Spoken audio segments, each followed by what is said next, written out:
सबसे पहले अपने प्रोजेक्ट को VS कोड में ओपन कर लीजिएगा और index.html जो होगा आपका ये बाहर वाला, एडमिन में भी एक index.html है, एक बाहर है।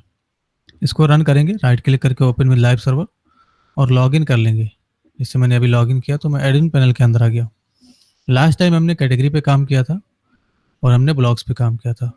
ब्लॉग्स पे हमें आगे काम करना है, ठीक है। यहाँ पर इमेज शो करना है हमें ब्लॉग्स में। ये जो कैटेगरी है इसके पहले समझ में आ जाएगा आपको। तो फिलहाल ये जो हमारा एडमिन पैनल है इसके अंदर से पेजेस के अंदर से जेएस और जेएस के अंदर से जो है blog.js को ओपन कर लीजिए। blog.js को ओपन करने के बाद नीचे की तरफ आ जाइएगा। ये जो शो ब्लॉग्स होगा इसको कमेंट कर दीजिएगा थोड़ी देर के लिए।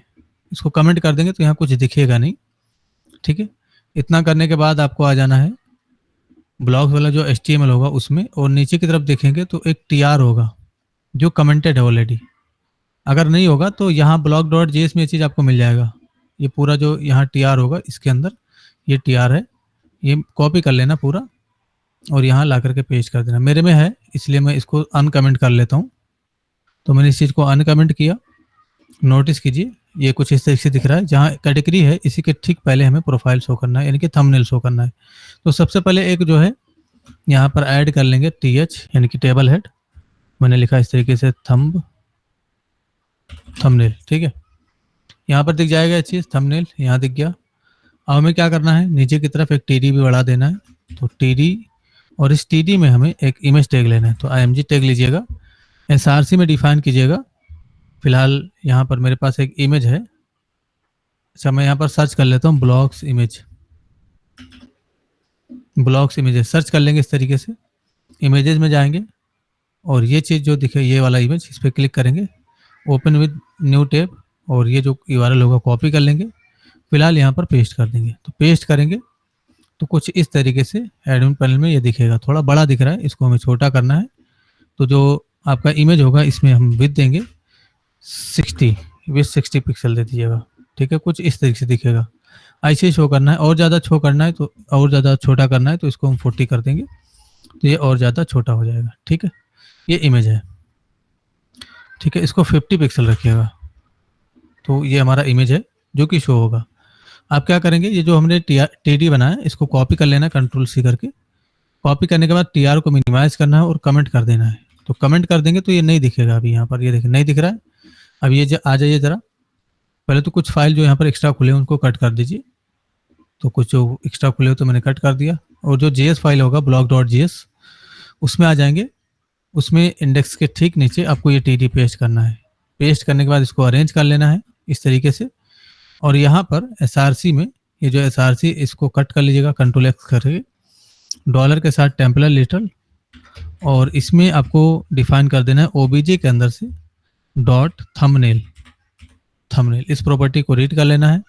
तो यहाँ पर आपको अच्छा वो जो हमने फंक्शन कमेंट किया था उसको अनकमेंट करना है। तो पहले तो इसको अनकमेंट कर दीजिएगा ताकि फंक्शन कॉल हो जाए और डेटा शो हो जाए। ये देखिए, तो जहाँ जहाँ आपने थंबनेल अपलोड किया वहाँ अपलोड यानी कि थंबनेल दिख रहा है। इन केस अगर हम यहाँ पर मान लीजिए हमने एक और यहाँ से ब्लॉग क्रिएट किया और उसमें मैंने थंबनेल अपलोड नहीं किया, बिना थंबनेल के मैं कुछ भी अपलोड नहीं करता हूँ थंबनेल में, और सबमिट क्लिक करूँगा, ये चीज़ यहाँ दिखेगा। ये देखिए, अच्छा पेज रिफ्रेश करने पे दिखता है और लाइव दिखना चाहिए, ये भी हम करेंगे।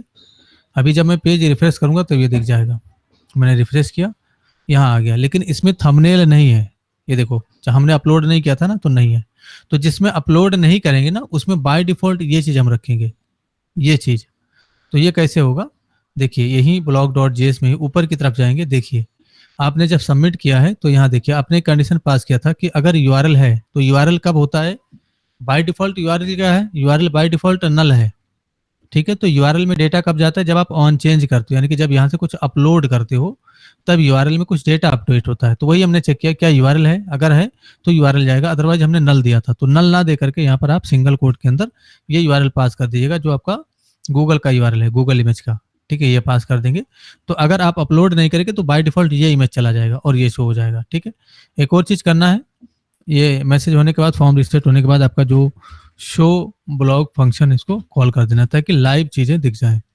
फिलहाल देखिए मैं यहाँ पर आता हूँ और मैं बिना, मैंने सेलेक्ट कर लिया और यहाँ टाइटल मैंने कुछ डाल दिया और डिस्क्रिप्शन, और मैं इसको अपलोड नहीं कर रहा हूँ थंबनेल को। सबमिट पे क्लिक करूंगा, ये देखिए, तो जहाँ पर आप अपलोड नहीं करेंगे वहाँ पर बाय डिफॉल्ट ये इमेज आ जाएगा। ये हो गया। तो जहाँ अपलोड नहीं करेंगे वहाँ आ जाएगा, और जहाँ आपने अपलोड किया वहाँ वो दिखेगा। जैसे फॉर एग्जांपल मैं अपलोड करता हूँ यहाँ पर, तो मैं डाउनलोड में जाऊँगा, मेरे पास पड़ा हुआ है, ये मैंने अपलोड किया और यहाँ से मैंने कुछ टाइटल लिया, डिस्क्रिप्शन, और यहाँ से मैं कैटेगरी सेलेक्ट कर लूँगा। सबमिट पे क्लिक करूँगा तो नोटिस कीजिए यहाँ पर आ गया ये। तो जब अपलोड करेंगे तो आ जाएगा, नहीं अपलोड करेंगे तो बाय डिफॉल्ट ये वाला आ जाएगा, गूगल वाला। तो जहाँ अपलोड नहीं करेंगे वहाँ हमें कुछ ना कुछ तो शो करना होगा ना, इसलिए हमने ये शो कर दिया है। इसको हमने हैंडल कर लिया। अब हमें क्या करना है, अब हमें एडिट और डिलीट का काम करना है। यानी कि एडिट और डिलीट का हमने नहीं किया था ना काम, इसको करेंगे सबसे पहले। तो हमें डिलीट का काम करना है, तो यहीं पर डिलीट का काम कर लेंगे। बहुत ही सिंपल है, कुछ करना नहीं है। देखिए नीचे की तरफ आ जाएंगे, जो आपका एडिट का और डिलीट का बटन है इसमें देखिए ज़रा, इसमें अगर आपने क्लास नहीं लगा होगा तो लगा दीजिएगा del-btn, del-btn, ये क्लास लगा दीजिएगा। और नीचे यानी कि ऊपर, अच्छा ब्लॉक्स वाला है ना, ये जो ऊपर है इसमें क्लास लगा दीजिएगा edit-btn, इसमें क्लास लगा दीजिएगा। तो इसमें del-btn, इसमें edit-btn, ठीक है। अब del-btn को सिलेक्ट करके काम करेंगे, तो कॉपी करिएगा, नीचे की तरफ आ जाइए, और ये जो आपका फॉर ईच है, फॉर ईच, ये देखिए फॉर ईच वाला है ना, इसको मिनिमाइज करने के बाद इसी में आपको काम करना है, इसी शो ब्लॉक फंक्शन में ही, फॉर ईच के बाहर। तो एक कमेंट पास करेंगे डिलीट ब्लॉक्स के नाम से, इस तरीके से, और हम बनाया जा सकता है। और ये जो हमारा ब्लॉक्स लिस्ट होगा, वेरिएबल हमारे पास होगा, इसी के अंदर से डॉट क्वेरी सिलेक्टर ऑल, इस फंक्शन को कॉल करेंगे, और हमारा जो क्लास है del-btn, इसको हम सेलेक्ट कर लेंगे। सेलेक्ट करने के बाद ऑल del-btn पे हम फॉर ईच चलाएंगे, यानी फॉर ईच इस तरीके से, और यहाँ पर btn को रिसीव कर लेंगे, कॉमा लगा करके इंडेक्स को रिसीव कर लेंगे, कॉल बैक डिफाइन करेंगे, और अलर्ट में फिलहाल हम, अच्छा btn पे क्लिक होने पे अलर्ट करेंगे, तो btn dot on click, sorry btn dot on click back बनाएंगे, और अलर्ट में फिलहाल हम डिफाइन कर देंगे इस तरीके से इंडेक्स को, ताकि जिस पे भी क्लिक करें उसका इंडेक्सिंग नंबर हमें मिल जाए। तो मैंने इंडेक्स को प्रिंट किया है, नोटिस कीजिएगा, मैं अगर यहाँ क्लिक करूंगा तो इंडेक्सिंग नंबर क्या है, 0। ये सीरियल नंबर है, इसमें आपने +1 करके शो किया है, तो ये +1 होकर शो हो रहा है, लेकिन मेन इंडेक्सिंग नंबर इसका 0 ही है। लास्ट वाले का क्या है, 5 है, इसका क्या है, 4 है, 3 है, ठीक है। तो नोटिस कीजिएगा, जो जिस पे आप क्लिक कर रहे हैं उसका इंडेक्सिंग नंबर मिल गया। डिलीट करने के लिए इंडेक्सिंग नंबर निकालना इंपॉर्टेंट है। अब क्या करेंगे, डिलीट करने के लिए सबसे पहले हमें कंफर्मेशन का मैसेज लेना है। तो हमारे पास cnf फंक्शन है एक, cnf डिलीट के नाम से फंक्शन, इसको इंपोर्ट भी करिएगा ऊपर की तरफ। इसको अगर आप कॉल करते हो तो देखिए ऊपर की तरफ इंपोर्ट जरूर कर लीजिएगा। मैंने इंपोर्ट कर लिया है, ये देखिए cnf डिलीट को, कंफर्म डिलीट को, ठीक है। इसको कॉल करना है, और इसमें जो है कुछ यानी कि किसी भी नाम से, मैंने लेट रेस्पॉन्स के नाम से या मैं इज डिलीट के नाम से एक वेरिएबल प्रिपेयर करता हूँ। अवेट केवल लगाना पड़ेगा यहाँ पर, क्योंकि ये प्रॉमिस रिटर्न कर रहा है, तो अवेट अगर हम लगा रहे हैं तो यहाँ पर असिंक लगाएंगे।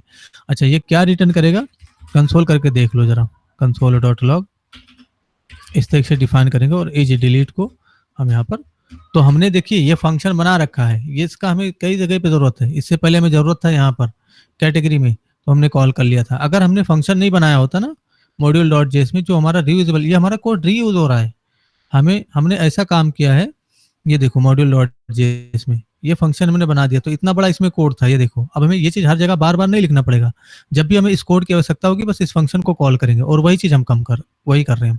इससे पहले हमें आवश्यकता थी कैटेगरी में, तो हमने कॉल किया था, अब हमें ब्लॉक्स में आवश्यकता है। इसी तरीके से और भी अगर पेज होता ना, तब भी वहां पर भी आपका वही फंक्शन काम में आ जाता है डिलीट वगैरह के लिए, ठीक है। तो फिलहाल अगर मैं क्लिक करूंगा यहाँ पर, नोटिस कीजिएगा, मैं बैक कर लेता हूँ, और कंसोल में हमने शो किया है, तो मैं कंसोल में जाता हूँ और यहाँ जो भी उसको क्लियर कर दूंगा। मैंने डिलीट वाले आइकन पे क्लिक करना है, तो मैंने क्लिक किया। जब मैं ओके या कैंसिल करूंगा तब हमें कुछ रिस्पॉन्स मिलेगा। मैंने कैंसिल किया तो देखिए प्रॉमिस रिटर्न कर रहा है, तो हमें ट्राई और कैच ब्लॉक से हैंडल करना होगा। अगर हम डिलीट करके ओके कर दें तो ट्रू रिटर्न आ रहा है, ठीक है। तो हम चाहे तो डायरेक्ट इस चीज़ पे कंडीशन लगा सकते हैं, लेकिन अगर हमें एक्सेप्शन हैंडलिंग करना है तो हम ट्राई और कैच ब्लॉक यहाँ पर डिफाइन करेंगे, ठीक है। तो यहाँ पर आ जाइए ब्लॉक्स डॉट जेएस में, ये रहा आपका यानी कि इसको आप कंट्रोल एक्स कर लीजिए और ट्राई ब्लॉक को स्टार्ट कीजिएगा एक्सेप्शन हैंडलिंग करने के लिए, और यहाँ पर हम कैच ब्लॉक को स्टार्ट करेंगे, क्योंकि अगर आपने ट्राई स्टार्ट कर दिया तो कैच स्टार्ट करना जरूरी है, कंपलसरी है मतलब। ठीक, कुछ करने की जरूरत नहीं है। यहाँ पर हम लिख देंगे फर्दर, या कुछ भी हम लिख सकते हैं, कंसोल। ठीक है, रहने देते हैं इसे, कुछ भी लिखने की जरूरत नहीं है यहाँ पर। ठीक है, अगर आप चाहते हो, देखना चाहते हो कि क्या आ रहा है रिस्पॉन्स में, तो आप देख सकते हो। फॉर एग्जांपल मुझे देखना है तो मैं कंसोल कर दूंगा एरर को। मैंने यहाँ पर कंसोल डॉट लॉग एरर, और यहाँ ऑलरेडी कंसोल हो रहा है। तो अभी देखिए, अब वो जो रेड कलर का एरर आता ना, वो नहीं आएगा, क्योंकि आपने एक्सेप्शन हैंडलिंग कर लिया। ये मैंने इसको क्लियर किया, और मैं यहाँ पर नहीं, यहाँ डिलीट पे क्लिक करेंगे। अगर हम देखो, अभी ये वेट कर रहा है ओके और कैंसिल होने का, यहाँ अवेट लगा हुआ है, तो कुछ भी प्रिंट नहीं होगा जब तक आप ओके या कैंसिल नहीं करेंगे। अगर मैं कैंसिल कर दूंगा तो फॉल्स, इसी तरीके से अगर मैं ओके कर दूंगा तो ट्रू। तो ये चीज मैंने आपको पहले भी समझाया, ये नहीं कि यहीं पर समझा रहा हूँ, पहले पहले भी समझाया इसका बेहतर यूज। ठीक है, चलो अब यहाँ पर काम करना है हमें, तो इफ कीवर्ड का यूज करेंगे और यहाँ पर हम चेक कर लेंगे क्या इज डिलीट में ट्रू है। तो सिर्फ आपको इज डिलीट लिखना है, ये चेक कर लेगा ट्रू या फॉल्स को। तो अगर ट्रू है तो हम डिलीट करेंगे। तो डिलीट करने के लिए हमारे पास ब्लॉक्स डेटा है, इस तरीके से ब्लॉक्स डेटा डॉट स्प्लाइस के नाम से फंक्शन होता है, ब्लॉक्स डेटा डॉट स्प्लाइस। ठीक है, इस फंक्शन को कॉल करेंगे, इंडेक्स दे देंगे बगल में हम, और 1 दे देंगे। तो 1 क्यों देते हैं, ताकि एक ही डेटा डिलीट हो। अगर आपने 3 दे दिया तो 3 डेटा डिलीट हो जाएगा। और डिलीट करने के बाद हमारे पास जो शो डेटा फंक्शन है या शो ब्लॉक्स फंक्शन है, उसको हम कॉल कर देंगे। फॉर एग्जाम्पल देखो, अभी हमने 1 दिया है, तो अगर मैं यहाँ पर क्लिक करूंगा तो अभी ये पहला ही डेटा डिलीट होगा। ये देखिए डिलीट हो गया। ठीक है, फिर से क्लिक करेंगे तो ये पहला डिलीट होगा। ठीक है, लेकिन अगर मैं यहाँ पर 4 दे दूँ, यहाँ पर अगर मैं 4 दे दूं तो पहला तो डिलीट होगा ही होगा, उसके साथ साथ चारों डेटा, इसके साथ साथ 4 डेटा और डिलीट हो जाएगा। ये देखो मैंने क्लिक किया, ओके, ये देखो 3-4 डेटा एक साथ डिलीट हो गया ना। ठीक है, तो ये प्रॉब्लम होता है। लेकिन हमें ये अभी डिलीट नहीं हुआ, ये डिलीट अभी आपके एरे के अंदर से हो रहा है, लोकल स्टोरेज के अंदर से नहीं हो रहा है। ये देखो जब हम रिफ्रेश करेंगे तो ये आ जा रहा है। तो ये लोकल स्टोरेज के अंदर से भी डिलीट होना चाहिए। उसके लिए हमें क्या करना है, डिलीट करने के बाद इस ब्लॉक्स डेटा को अपडेट करना होगा लोकल स्टोरेज के अंदर। तो यहाँ पर अपडेट कर देंगे। तो अपडेट करने के लिए आपके पास ऑलरेडी एक ऊपर की तरफ ये लाइन है। ठीक है, ये चीज दोनों लाइन कॉपी कर लीजिएगा, मैसेज देना है, और फॉर्म रीसेट करने की आवश्यकता नहीं है, सिर्फ मैसेज देना है। मैसेज तो ऑलरेडी आ रहा है, सिर्फ एक लाइन कॉपी करो, ये वाला मैसेज तो आ ही जाएगा, वो सोयल हैंडल कर लेगा उस चीज को। ठीक है, तो ये लाइन कॉपी करना है और यहाँ ला करके पेस्ट कर देना है। आपको कुछ करना नहीं है, की वगैरह वैसे ही रहेगा, ब्लॉक्स वैसे ही रहेगा। ठीक है, अब देखो, अब अगर मैं ये जो जिसमें फोटो नहीं उसको मैं डिलीट करता हूँ, मैंने यहाँ क्लिक किया, ओके किया, ये देखो डिलीट हो गया। ठीक है, इस तरीके से मैंने यहाँ क्लिक किया, ओके किया, डिलीट हो गया। फिर मैं क्लिक करूंगा, ओके करूंगा, डिलीट हो जाएगा। लेकिन यहाँ पर देखो हमने 4 लगा दिया था ना, उसको 1 करना पड़ेगा, नहीं तो ये बहुत सारा डेटा डिलीट कर देगा, सारा डेटा डिलीट कर देगा। ठीक है, तो मैंने 1 कर दिया ताकि एक ही डेटा डिलीट हो एक बार में। अब मैं फिर से यहाँ से कुछ कैटेगरी ऐड कर लेता हूँ। मैंने फोटो चूज किया, ठीक है, और मैंने यहाँ पर टाइटल कुछ डाला, डिस्क्रिप्शन, सबमिट, आ गया। इसी तरीके से अगर हम कुछ टाइटल डालें, डिस्क्रिप्शन डालें, और यहाँ हम फोटो ना चूज करें, तो फोटो जब आप नहीं, अच्छा ये चीज़ ठीक नहीं है। सबमिट होने के बाद देखो हमने फोटो अपलोड नहीं किया, तो हमारा पुराना वाला फोटो पड़ा हुआ है। तो जब सबमिट हो जाए ना, तो हम क्या करेंगे, वो जो हमारा वेरिएबल था उसको नल कर देंगे। तो ये जो शो ब्लॉक्स है, इसके ठीक नीचे हमारा जो यूआरएल वाला वो है, उसको हम नल कर देंगे। नल कर देंगे ताकि उसमें जो प्रीवियस रिकॉर्ड है वो नल हो जाए। ठीक है, इतना करना है, या तो आप इसके ऊपर कर दो, कोई इशू नहीं है। आप देख लेते हैं। ठीक है, तो मैंने पेज रिफ्रेश ऑलरेडी हो जाएगा। फिर से यहाँ से हमने एक फ़ोटो चूज़ किया, मैंने ये फ़ोटो चूज़ कर लिया, और मैंने डिस्क्रिप्शन डाला, और मैंने यहाँ से सबमिट पे क्लिक करूँगा। ये देखिए फ़ोटो आया। अब मैं टाइटल डायरेक्ट डालता हूँ, डिस्क्रिप्शन, और यहाँ से मैंने कुछ सेलेक्ट करके सबमिट पे क्लिक किया, ये देखो है ना। तो अब हमने उस प्रॉब्लम को भी फिक्स कर लिया। ठीक है, तो जब आप फोटो अपलोड नहीं करेंगे तो ब्लॉक्स ये आ जाएगा। अब हमें अब एडिट पे काम करना है, एडिट पे। तो उसके लिए भी हमें उस बटन को सेलेक्ट करना होगा। तो यहीं पर आ जाइए जरा, डिलीट का काम हो गया, और ये जो लाइन है, ठीक है, हम फिर से लिख लेते हैं, कोई इशू नहीं है, लिखना ज़्यादा अच्छी बात है। एडिट, या हम यहाँ पर डिफाइन कर देते हैं अपडेट ब्लॉक्स कोडिंग। ठीक है, एक कांस्टेंट बनाएंगे जरा, ऐसा तो नहीं कि मैं बहुत फास्ट पढ़ा रहा हूँ आप लोगों को। जी, सही चल रहा है, नॉर्मल है सब कुछ। सही चल रहा है। ठीक है, ओके। तो एक कांस्टेंट बनाएंगे ऑल एडिट बीटीएन के नाम से, और जो हमारा ब्लॉग लिस्ट है, ब्लॉग लिस्ट उसी के अंदर से सेलेक्ट करना। तो blog list dot query selector all इस फंक्शन को कॉल करेंगे और डॉट लगा करके एडिट हाइफन बीटीएन, ये क्लास हमने ऑलरेडी लगा रखा है, यहाँ पर दे देंगे। All edit BTN dot for each loop चलाएंगे ताकि हम सभी बटन पे जा सकें। तो बीटीएन रिसीव कर लेंगे, इंडेक्स रिसीव कर लेंगे, आवश्यकता पड़ेगी हमें, और हम यहाँ पर बीटीएन पर ऑन क्लिक लगाएंगे। तो BTN dot on click define करेंगे और अलर्ट करके सबसे पहले जरूर देख लिया करो कि काम कर रहा है कि नहीं, और यहाँ पर हम इंडेक्स को पास कर देंगे ताकि अलर्ट हो जाए। तो नोटिस कीजिएगा, मैंने यहाँ पर जा करके इस पर क्लिक किया, ये देखो अलर्ट हो गया। ठीक है, इस पर क्लिक करूंगा ये भी अलर्ट हो जाएगा, इस पर क्लिक करूंगा अलर्ट हो जाएगा। अब हमें क्या करना है, इस पर क्लिक करते ही सबसे पहले ये जो एजुकेशन लिखा हुआ है और ये जो हमारा यूआरएल है और ये जो हमारा ये डेटा है, सब जो जहाँ है वो वहाँ जाना चाहिए। जैसे कि एजुकेशन हमारा ये कैटेगरी में जाना चाहिए, ये जो है टाइटल, ये हमारा टाइटल में जाना चाहिए, डिस्क्रिप्शन जो है वो डिस्क्रिप्शन में जाना चाहिए। ठीक है, और ये जो फोटो है वो हमारा जो यूआरएल ऊपर उसमें जाना चाहिए। जी, माइक ऑफ रखिए आप लोग। ठीक है, तो सबसे पहले तो ये जो बटन है ना, इसके साथ हम बाइंड कर देंगे चीज़ों को। ऊपर की तरफ जाइए ज़रा, और ऊपर की तरफ जाएंगे, जो फॉर ईच है हमारा कहाँ गया देखिए, अच्छा ये ऑन सबमिट आ गया, ये रहा फॉर ईच, ओपन कर लीजिए। नीचे की तरफ आ जाइए, जो बटन है ना इसमें एक एक करके हम सारा डेटा बाइंड कर दे रहे हैं। तो मैंने क्या किया, कैट के नाम से एक एट्रीब्यूट ऐड किया और डुअल कोड के अंदर डॉलर के साथ टेम्पलेट लिटल, और यहाँ पर डिफाइन कर देंगे ओबीजे डॉट कैटेगरी। इससे आपका कैटेगरी बाइंड हो जाएगा इसके साथ। अगला हमें बाइंड करना है इसमें टाइटल। तो टाइटल बाइंड करने के लिए हम क्या करेंगे, टाइटल के नाम से ही प्रॉपर्टी में सेट कर देता हूँ, यानी कि एट्रीब्यूट सेट कर देता हूँ डॉलर के साथ टेम्पलेट लिटल, और ओबीजे के अंदर से डॉट टाइटल, इसको बाइंड कर देंगे। एक और हमें ऐड करना है डिस्क्रिप्शन, तो मैं DESC डेस्क के नाम से मैं सेट करता हूँ, और इसमें मैं डॉलर के साथ टेम्पलेट लिटल, ओबीजे के अंदर से डॉट DESC यानी कि डिस्क्रिप्शन को रीड कर लूँगा। एक और बाइंड करना है हमें इमेज के लिए, तो इमेज का हमारा जो है, मैं एक काम करता हूँ THU थंब के नाम से रख देता हूँ, थोड़ा नाम छोटा ही रखता हूँ, डॉलर के साथ टेम्पलेट लिटल, और ठीक है, यहाँ पर मैं जो है ओबीजे के अंदर से डॉट थंबनेल के नाम से प्रॉपर्टी रीड कर लूँगा। तो ये सारा डेटा अभी सभी बटन के साथ बाइंड हो चुका है। फॉर एग्जांपल दिखाने के लिए मैं इंस्पेक्ट करूँगा और मैं आपको दिखा देता हूँ, सभी बटन पे आपका डेटा बाइंड है।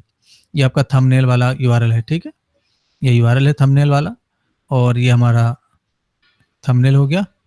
इसके ठीक नीचे अगला होगा, ये इनकोडेड बेस 64 वाला डेटा है, देखो इसमें फिर डिस्क्रिप्शन है ये, और टाइटल है, देख लो ये टाइटल है, और ये आपका कैटेगरी है। एक एक करके सब रीड कर लेंगे आप यहाँ पर गेट एट्रीब्यूट फंक्शन कॉल करके।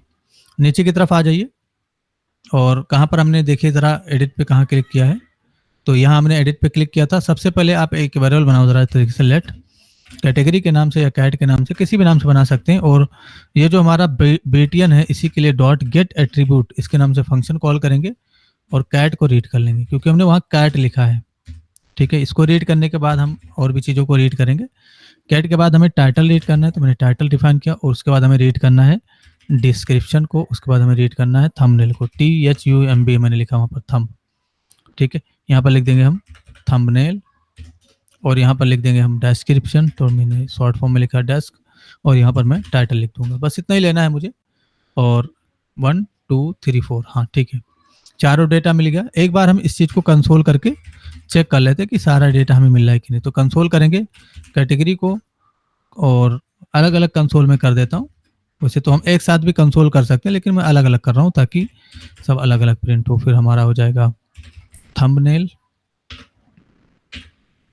और उसके बाद मैं डिफाइन कर देता हूँ डिस्क्रिप्शन। ठीक है, तो मैं सबको प्रिंट कर रहा हूँ ताकि मुझे पता चले। इस तरीके से मैंने यहाँ पर सब कुछ प्रिंट कर दिया। अभी मैं एडिट पे क्लिक करता हूँ, देखता हूँ कि हमें क्या क्या मिल रहा है। कंसोल में आ जाएंगे, कंसोल में जो भी होगा उसको इस आइकन पे क्लिक कर जो है क्लियर कर लेंगे, और एडिट का जो हमारा ये जो आपका रिस्पॉन्सिव नहीं है ना टेबल, ये हो जाएगा, ये बस 2 मिनट का काम है, वो हम कर देंगे लास्ट में। ठीक है, एडिट पे मैंने क्लिक किया, देखो सारा डेटा मिल गया। ठीक है, एजुकेशन ये आपका कैटेगरी है, ये आपका टाइटल है, ये आपका डिस्क्रिप्शन है और ये आपका फोटो है। ठीक है, ये हो गया, सारा डेटा मिल रहा है हमें। अब क्या करेंगे, कंसोल हटा दीजिए सबसे पहले, कंसोल का तो कोई आवश्यकता है नहीं हमें। यहाँ पर हमें एडिट पे क्लिक करते ही, यानी कि जैसे हमने एडिट पे क्लिक किया तो एजुकेशन जो कैटेगरी है वो यहाँ सेलेक्ट हो जाना चाहिए इसमें से, और जो आपका टाइटल है वो इसमें चला जाना चाहिए, और जो डिस्क्रिप्शन है वो इसमें चला जाना चाहिए। फोटो में कुछ नहीं डालेंगे, फोटो का जो यूआरएल वेरिएबल है ऊपर की तरफ उसमें अपडेट करेंगे हम, समझ में आ जाएगा। तो इसके लिए आपको ज़्यादा कुछ नहीं करना है। ऑल इनपुट का सबसे पहले तो सेलेक्ट में अपडेट कर देते, तो हमारे पास सेलेक्ट है ऊपर की तरफ, डॉट वैल्यू क्या डिफाइन कर देंगे इसमें हम, इक्वल्स टू कैटेगरी। ये देखो मैंने कैटेगरी लिखा। अब जैसे हम इस पर क्लिक करेंगे इसमें कैटेगरी सेलेक्ट हो जाएगा। फॉर एग्जांपल देखो अभी यहाँ चूज कैटेगरी दिख रहा है, अभी देखो मैंने एडिट पे क्लिक किया तो यहाँ देखो एजुकेशन सेलेक्ट हो गया। अब हमें टाइटल अपडेट करना है, डिस्क्रिप्शन, तो बहुत ही सिंपल है यार, कुछ करना नहीं है। टाइटल के लिए हमारे पास ऑल इनपुट का हमारे पास 1 इंडेक्स मिल जाएगा, यानी कि 1 इंडेक्स पे हम, क्योंकि 0 इंडेक्स पे आपका फाइल है तो फाइल में कुछ अपलोड नहीं करना है हमें, 1 इंडेक्स पे डायरेक्ट हम अपलोड कर देंगे टाइटल को। ठीक है, उसके बाद हमें टेक्स्ट एरिया यानी कि डिस्क्रिप्शन, तो डिस्क्रिप्शन आपका टेक्स्ट एरिया है, डॉट वैल्यू, और यहाँ पर डिफाइन कर देंगे हम DESC डिस्क्रिप्शन। ठीक है, नोटिस कीजिए जैसे ही मैं एडिट पे क्लिक करूंगा हमारा फॉर्म फिल हो जाएगा। ये देखिए मैंने एडिट पे क्लिक किया, फॉर्म फिल हो गया। ये थंबनेल यहाँ पर आप नहीं डाल सकते हो, वो जो आपका यूआरएल है ना ऊपर की तरफ उसमें अपडेट करना है इसमें, क्योंकि वहां पर ऑन चेंज करने के बाद उसमें अपडेट होता है, तो उसी में अपडेट कर देंगे। उसके लिए ज़्यादा कुछ नहीं करना, यूआरएल वाले उसको एक्सेस करना है और जो हमारा थंबनेल वाला यूआरएल आया उसको उसमें अपडेट कर देंगे, सिंपल। अब जैसे हम इस पर क्लिक करेंगे यूआरएल उस यूआरएल वाले वेरिएबल में चला जाएगा और बाकी सारा डेटा इसमें आ गया। ये बटन चेंज करेंगे, ठीक है, तो ये जो आपका कैटेगरी यानी कि block.js है उसमें आ जाओ और ऊपर की तरफ देखो जो बटन है अपडेट का, ऑलरेडी इसमें बटन है एक, ठीक है, जिसमें डी नन लगा हुआ है। ठीक है, और नहीं लगा होगा तो ये सबमिट वाला जो बटन होगा उसको कॉपी करके पेस्ट कर लीजिएगा। वैसे तो हमने फॉर्म को कॉपी किया था तो आ गया होगा। टाइप में यहाँ पर सबमिट वाले में सबमिट रहेगा और अपडेट वाले में टाइप का वैल्यू बटन रहेगा। ठीक है, इतना जरूर कर लेना है। इतना करने के बाद आपको फिर से block.js में आना है, ऊपर की तरफ जाएंगे और सभी बटन को सेलेक्ट करेंगे। तो लेट हम बनाएंगे ऑल btn के नाम से वेरिएबल, और यहाँ पर जो हमारा ब्लॉक फॉर्म है, ब्लॉक फॉर्म, उसके अंदर से डॉट क्वेरी सेलेक्टर ऑल इस फंक्शन को कॉल करेंगे और सेलेक्ट कर लेंगे हम बटन को। तो डायरेक्ट यहाँ पर आप बटन पास कर दीजिए। ठीक है, इस तरीके से। तो इस फॉर्म के अंदर जितना भी बटन होगा सब सेलेक्ट हो जाएगा। तो फिलहाल फॉर्म के अंदर कितना बटन है, 2, 1, 2, तो ये 0 इंडेक्स पे जाएगा, ये 1 इंडेक्स पे जाएगा। ये चीज मैंने आपको पहले भी बताया है। अब नीचे की तरफ आ जाओ, जहां पर हम एडिट कर रहे हैं, तो ये फॉर ईच वाला मैं मिनिमाइज करता हूँ। यहाँ हमने एडिट किया है, तो यहाँ पर क्या करेंगे, ऑल btn का 0 इंडेक्स रीड करूंगा, dot class list dot add function call करूंगा और मैं यहाँ पर d-none ऐड कर दूंगा। इससे जो है वो जो हमारा सबमिट वाला बटन है वो हाइड हो जाएगा, और यहाँ पर मैं रिमूव फंक्शन कॉल करूंगा और यहाँ पर मैं 1 इंडेक्स को रीड कर लूंगा।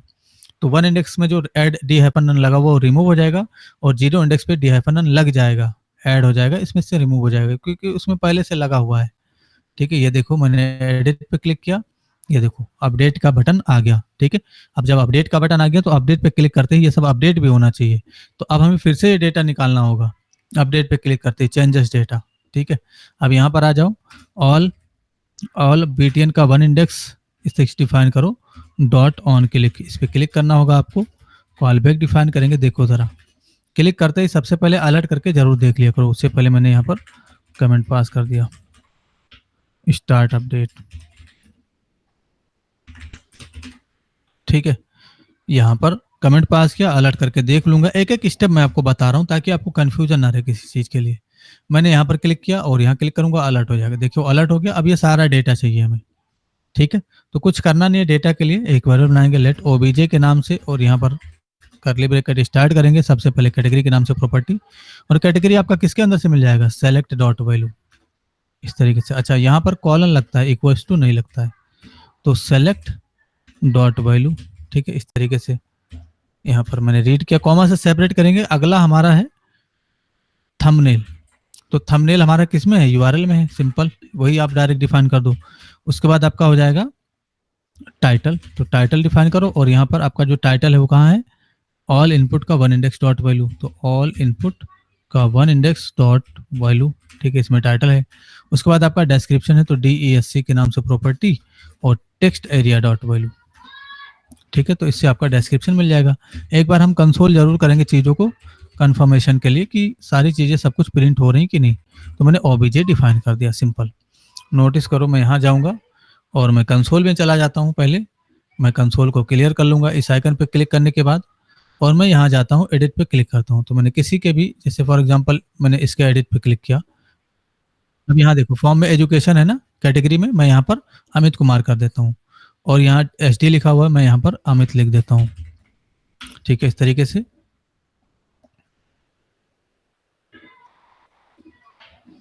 तो मैंने यहाँ पर लिखा और यहाँ पर डिस्क्रिप्शन में मैं अमित कुमार देखता हूँ अपडेटेड डेटा मिल रहा है कि नहीं। तो मैंने अपडेट पे क्लिक किया है, देखो सारा अपडेटेड डेटा आपको मिलेगा।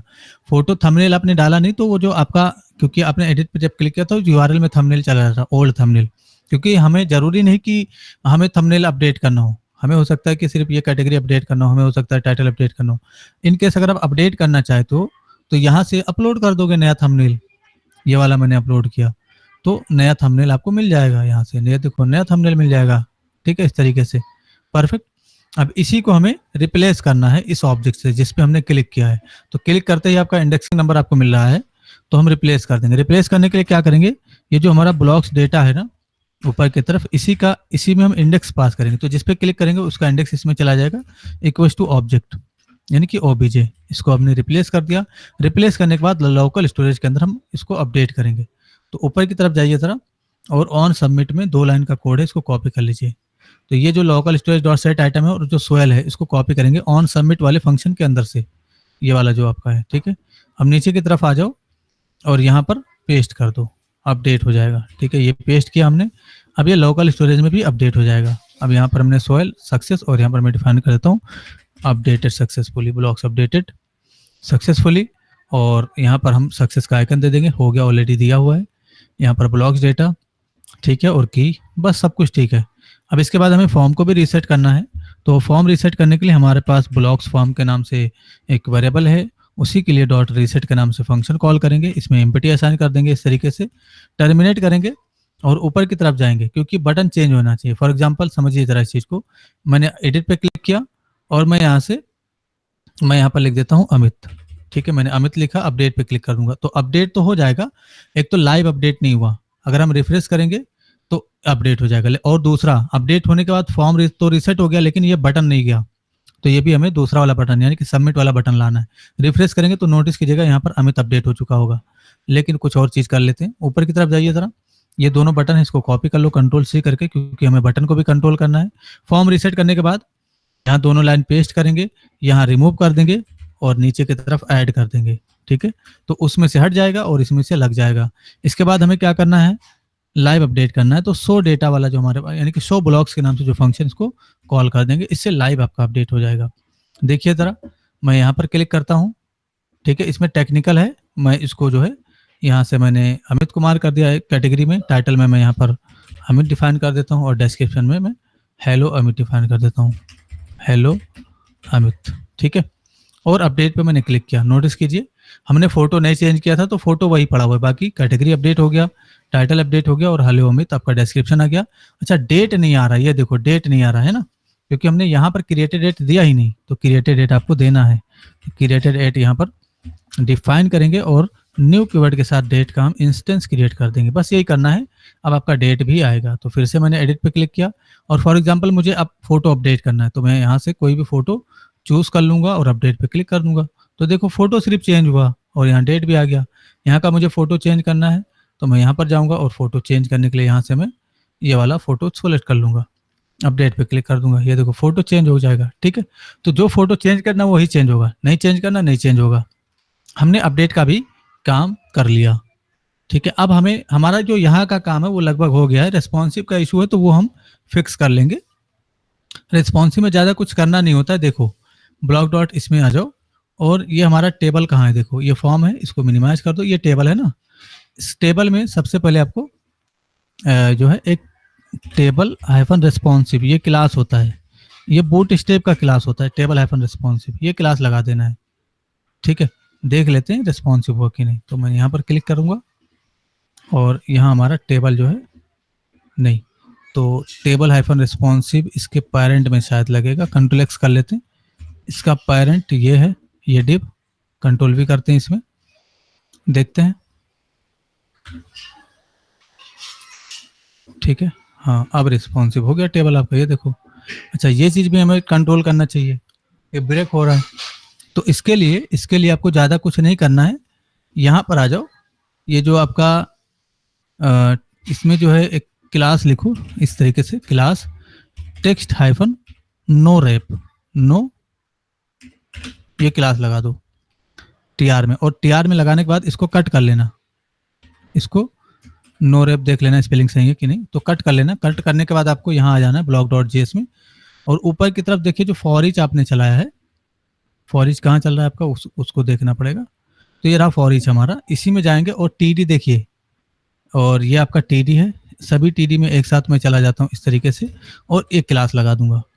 जब मैं ये क्लास लगा दूंगा तो अब वो ब्रेक नहीं होगा, ये देखो मैंने क्लिक यहाँ पर जाऊंगा और ये हमारा रिस्पॉन्सिव हो जाएगा, ये देखो है ना इस तरीके से, परफेक्ट। तो देखो मैंने कहा था ना 2 मिनट में रिस्पॉन्सिव हो जाएगा, हो गया रिस्पॉन्सिव, कुछ करना नहीं था हमें। ठीक है, तो इस तरीके से रिस्पॉन्सिव किया जाता है। अभी देखो ये, इसको अगर हम यहाँ पर जाएं तो ये देखो ये भी रिस्पॉन्सिव नहीं है, अब इसको भी ठीक कर लेंगे, कुछ करना नहीं है। वही चीज फिर से यहाँ पर जाओ और ये HTML के अंदर से कैटेगरी डॉट जेएस ओपन कर लो, पहले तो इसका टाइप चेंज कर लो, HTML कर लो इस तरीके से। ठीक है, इतना करने के बाद पहले तो हम यहाँ पर जाते हैं, ये जो हमारा कैटेगरी डॉट जेएस है, जेएस फोल्डर के अंदर नीचे की तरफ जाएंगे और जो हमारा रैप हो रहा था यानी कि उसको नो रैप कर देंगे।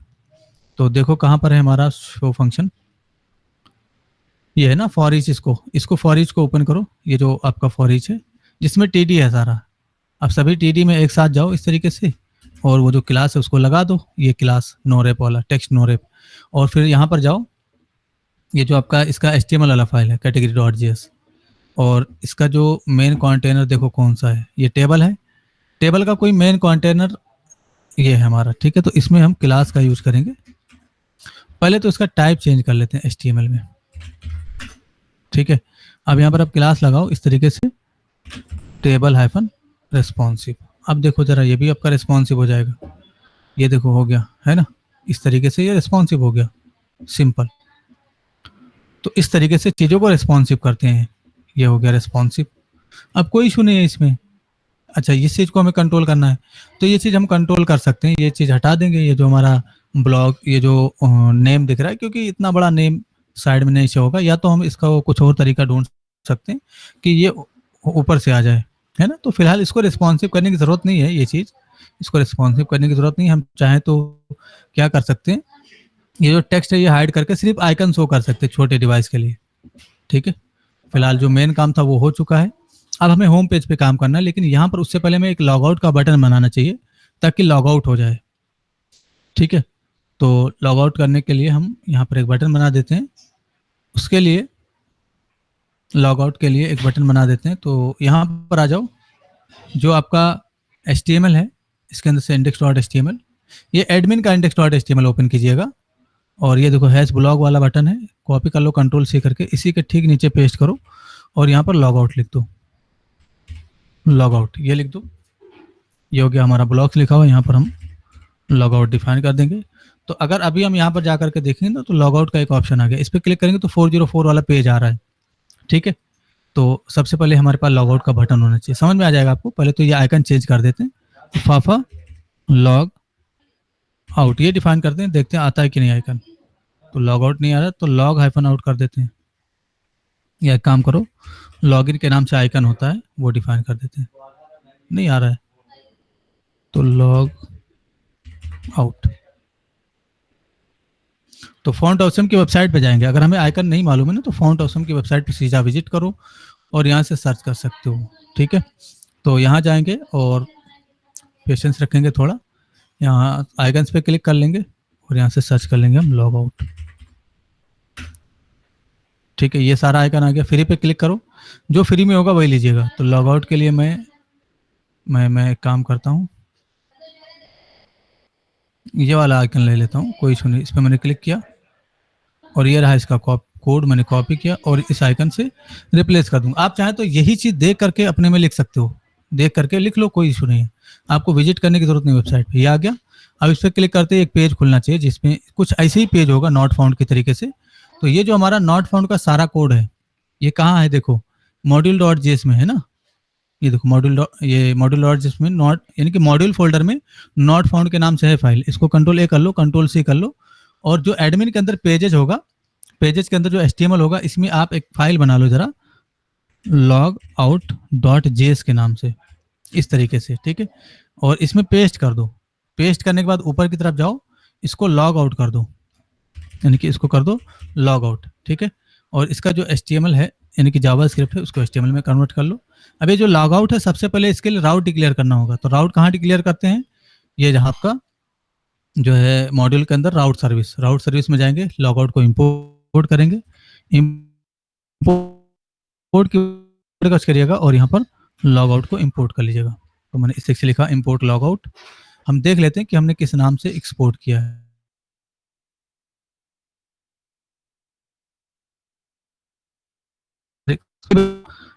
डिफाइन करेंगे, फ्रॉम का यूज करेंगे कुछ इस तरीके से। फ्रॉम एक फोल्डर से बाहर निकलेंगे, admin slash pages slash HTML slash logout dot GS, ठीक है। ये हमने इंपोर्ट कर लिया। अब यहाँ पर राउट होना चाहिए तो कॉमा से सेपरेट करेंगे और यहाँ लिख देंगे हम लॉगआउट, और लॉगआउट वाला जो हमारा फाइल है वो सर्व होगा। तो लॉगआउट यहाँ पर डिफाइन कर दिएगा, सिंपल। आप देखिए ज़रा, अभी अगर आप लॉगआउट पे क्लिक करेंगे तो अभी भी यही 40 वाला 4 दिखेगा क्योंकि आपने चेंजेस नहीं किया ना। तो लॉगआउट डॉट जेएस में जाओ, ये रहा।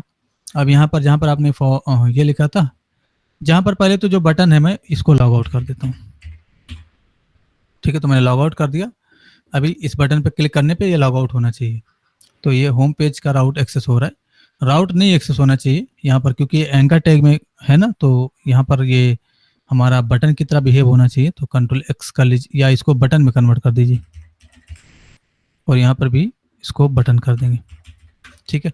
इतना करने के बाद इसमें से एचआरएफ हटा दीजिएगा, इस तरीके से ये हो गया। अब इस पर क्लिक करते ही लॉग आउट होना चाहिए। तो इसका छोटा सा कोड होगा, इसलिए मैं क्या करता हूँ यहीं पर स्क्रिप्ट को स्टार्ट करके देख लेता हूँ, अगर यहीं से काम हो जाता तो ठीक है, ठीक है। तो मैंने लेट एक वेरिएबल बनाया था ऐसे किसी बीटीएन के नाम से, और डॉक्यूमेंट के अंदर से डॉट क्वेरी सिलेक्टर इस फंक्शन को कॉल करूंगा, और जो हमारा बटन है उसको मैं डायरेक्ट सेलेक्ट कर लूंगा क्योंकि इसमें एक ही बटन है तो मैं डायरेक्ट सेलेक्ट कर ले रहा हूँ, एक ही बटन है, ठीक है। मैंने डायरेक्ट सेलेक्ट कर लिया। टर्मिनेट करेंगे और बीटीएन पे ऑन क्लिक को डिफाइन करेंगे। तो BTN dot on click, BTN dot on click,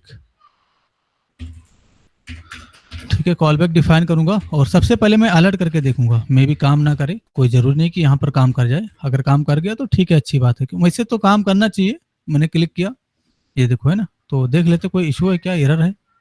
console में कोई भी एरर नहीं है, ठीक है, नहीं, ये देखो, ठीक है। क्योंकि इसी के साथ ये स्क्रिप्ट भी लोड हो जा रहा है। तो कंट्रोल एक्स कर लेंगे, कुछ करना नहीं है इसके लिए ज़्यादा हमें, देखो, ठीक है। तो यहाँ पर आ जाओ और ये जो जेएस फोल्डर होगा जिसमें ब्लॉग डॉट जेएस, इसमें हम एक फाइल बना लेंगे लॉग आउट डॉट जेएस के नाम से, और यहाँ पर एक्सपोर्ट करते हुए यानी कि एक्सपोर्ट करते हुए लॉग आउट फंक्शन बना लेंगे इस तरीके से। कॉल बैक डिफाइन करेंगे और यहाँ पर जो हमारा कोड था वो रख देंगे। एक्सपोर्ट कांस्टेंट होता है, ठीक है, इस तरीके से। इतना कोड रखने के बाद आपको ये जो आपका फंक्शन है ना, ये फंक्शन सर्विस में डिक्लेयर करना होगा। तो फंक्शन सर्विस आपका मॉड्यूल के अंदर होगा, ये रहा। इसमें सबसे पहले आप इंपोर्ट कर लो। तो इंपोर्ट करेंगे लॉग आउट फंक्शन को, ठीक है। लॉग आउट फंक्शन को इंपोर्ट कर लीजिएगा और यहाँ एक्सपोर्ट कर दीजिएगा। तो कॉमा लॉग आउट फंक्शन कब कॉल करेंगे, यहाँ आ जाओ। अभी देखिए यहाँ से बहुत सारा पेज खुला हुआ है ना, तो मैं बहुत सारे पेज को कट करता हूँ यहाँ से। फंक्शन सर्विस राउट सर्विस कट कर दीजिए। ये जो आपका इंडेक्स डॉट जेएस होगा एडमिन का, उसमें आ जाओ। नीचे की तरफ कंडीशन आपको चेक करना होगा। तो जब लॉग आउट वाला राउट एक्सेस होगा तब हमें फंक्शन कॉल करना। तो मैंने लॉग आउट वाले राउट पे फंक्शन कॉल करना है हमें, लॉग आउट वाला। तो ये रहा लॉग आउट फंक्शन, नहीं, लॉग आउट फंक्शन है। यहाँ पर शायद हमने फंक्शन सर्विस के अंदर कुछ गलत एक्सपोर्ट कर दिया। तो ये रहा फंक्शन सर्विस। अच्छा, हमने दोबारा से लॉगिन ही लिख दिया, तो यहाँ पर हमें लिखना था लॉग आउट। अब यहाँ पर आप एक्सेस कर पाएंगे, ठीक है। तो ये चीज़ जरूर ध्यान दीजिएगा क्योंकि हमारे पास लॉगिन फंक्शन भी है, लॉग आउट फंक्शन भी है। तो ये मेरा लॉग आउट हो गया। अब देखिए ज़रा, अब अगर आप क्लिक करेंगे तो अलर्ट होना चाहिए, नहीं हो रहा है, ठीक है। देख लेते हैं, फिर से जाएंगे लॉग आउट डॉट जेएस में, हमने फंक्शन कॉल किया, डॉक्यूमेंट के अंदर से डॉट क्वेरी सिलेक्टर बटन, ठीक है, अलर्ट बीटीएन पे हमने क्लिक किया, अलर्ट, कंसोल करके देखते हैं, ठीक है। पेज लोड होते ही मैंने ब्लॉक्स पे क्लिक किया, फिर मैंने लॉगआउट पे क्लिक किया, अभी कंसोल में हमारा आना चाहिए बटन सेलेक्ट, आ रहा है बटन सेलेक्ट होके आ रहा है। अब मैं क्लिक करके देखता हूँ, बट इस पर क्लिक, अच्छा अच्छा अच्छा अच्छा, यहाँ क्लिक करने पे आ रहा है क्योंकि बटन हमने डायरेक्ट टारगेट कर दिया है ना, इसके वजह से। तो एक काम करते हैं, कोई बात नहीं, कोई बात नहीं, यहाँ पर आ जाओ, ये जो आपका पेजेस के अंदर लॉगआउट डॉट जेएस है, इसमें आ जाओ और यहाँ कुछ क्लास दे दो, जैसे मैं यहाँ पर लॉगआउट हाइफन बीटीएन दे देता हूँ, ठीक है। तो डायरेक्ट पूरे पेज से वो ले रहा है ना, पूरे पेज से ना लेंगे हम, कॉपी करिएगा लॉगआउट बीटीएन को, और ये रहा आपका क्लास, यहाँ से क्लास से सिलेक्ट कर लो, ठीक है। तो अब अगर मैं क्लिक करूंगा तो ये काम करेगा, ये देखो काम कर गया।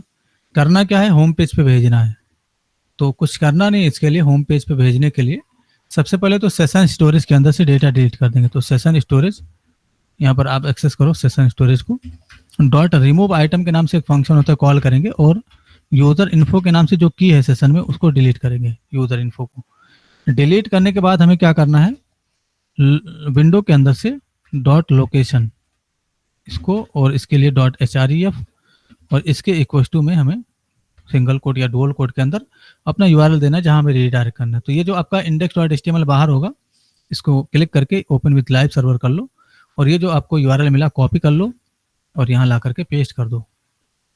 कहाँ गया, इसमें, यहाँ पर इस तरह से पेस्ट कर दो, ठीक है। बस इतना करना है, अब आपका लॉग आउट हो जाएगा। तो फिलहाल यहाँ पर जाएंगे और मैंने लॉग आउट पे क्लिक किया, नोटिस कीजिए लॉग आउट हो गया, ठीक है। अब लॉगिन करने के लिए सबमिट करेंगे, लॉगिन हो जाएगा, फिर से यहाँ पर क्लिक करेंगे तो लॉग आउट वाला पेज आएगा और इस पर क्लिक करके लॉग आउट हो जाएगा, ठीक है। अब यहाँ पर आपको क्या लिखना है वो लिख लीजिए, ये चीज़ 404 लिखा हुआ है, ये पेज नॉट फाउंड लिखा हुआ है, ये आपको हटाना है, ठीक है। यहाँ कुछ अच्छा सा डिज़ाइन दीजिए, ठीक है, कुछ ग्राफिक वगैरह शो कीजिए ताकि अच्छा लगे। बाकी तो फंक्शनैलिटी जो था वो मैंने बता दिया। आई होप चीज़ें क्लियर होंगी। किसी भी तरह का इशू है जरूर पूछिए, आपकी हेल्प कर दी जाएगी। Thanks for enjoying the code. See you soon. जय हिंद, जय भारत।